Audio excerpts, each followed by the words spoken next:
An Australian couple has come up with a novel idea of selling their tropical Micronesian island resort by holding a raffle. Doug and Sally Beats have sold almost 44,000 tickets at 71 New Zealand dollars each to people from 100 countries around the world. The winner will own the Koshrai Nautilus Resort, including its restaurant, hotel rooms and scuba diving business. I spoke to owner Doug Beats earlier today and asked him if he was surprised about the number of tickets sold, with just 5 days to go until the raffle is drawn. We always hoped we'd get this close. We've been running it for about 12 weeks now. We've got about 4 days to go. And this was sort of our goal, to hit around the 50,000 ticket market. And it's amazed at how many different countries have got involved, yeah. But I guess we're really happy that this many people have joined in. Why did you decide to do this? Why did you decide to raffle it? Well, because of where we're located, we're probably 1,000 kilometres from the closest real estate agent, so we were always going to have to do it online. And we announced it to our adult children that we wanted to move back to Australia, be close to our elderly parents and our new granddaughter. And then our oldest son turned up on the island a couple of weeks later with this grandiose plan to raffle the place off. He'd done a lot of research, and after we really looked into it, we thought this is an exciting, unusual thing to do. Put the place into the hands of the average everyday person instead of someone who's wealthy. And you're going to draw it on Tuesday. How are you actually going to draw it? There's a website called random.org. We're going to go on there. We've already practiced it many times. And you put in the first ticket number, which is number 1, and the last ticket number, and push the button, and that website randomly draws the lucky winner for you.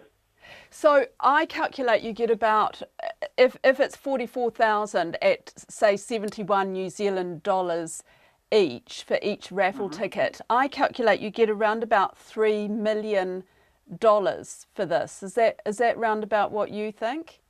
In New Zealand dollars, yeah, it probably would be. So what does the winner get for $3 million? Okay, well, for $71 buying a ticket, we've got about 2.5, 3 acres sitting on the beachfront facing east. Watch the sun come up over the Pacific Ocean each morning. We've got 18 hotel rooms, 70-seat restaurant, air-conditioned or sit out by the swimming pool.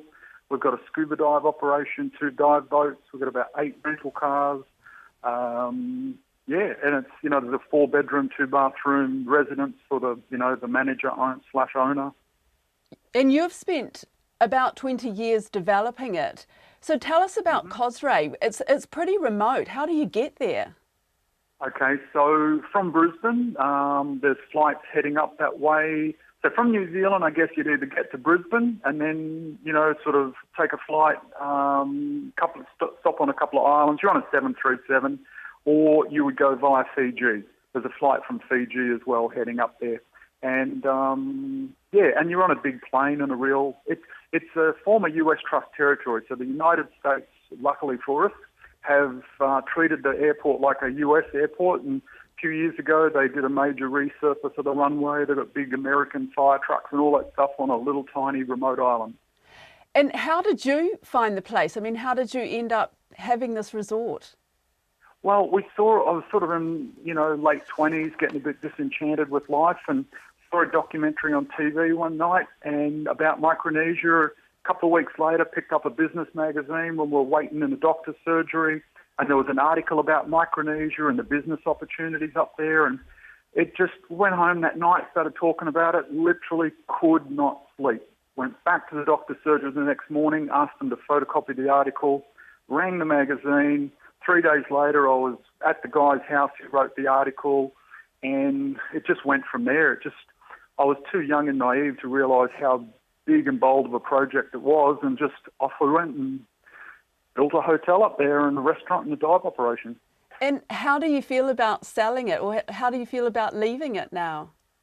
It's a real emotional one, but we just think there's a new phase in our life ready to start back in here in Australia with our children. Our granddaughter, she was there from when she was 1 to 2 years old, and for a grandparent to sort of see their grandchild every day, take her to the vegetable garden, feed her cherry tomatoes, and just then when, our son and daughter-in-law and her moved back to Australia, it was just a part of her came with us, and we just, we've been back in Australia actually the last 10 days here promoting the raffle just before it ends, and it's just great sort of being with family. My parents are in their 80s, Sally's are in their 70s, and it's just time for us to be back here.